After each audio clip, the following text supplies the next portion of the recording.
بسم الله الرحمن الرحيم الرحمن علم القرآن خلق الإنسان علمه البيان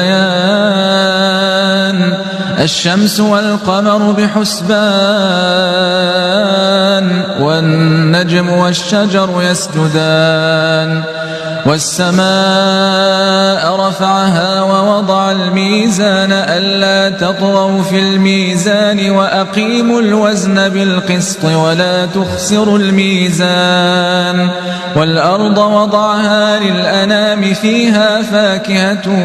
والنخل ذات الأكمام والحب ذو العصف والريحان فبأي آلاء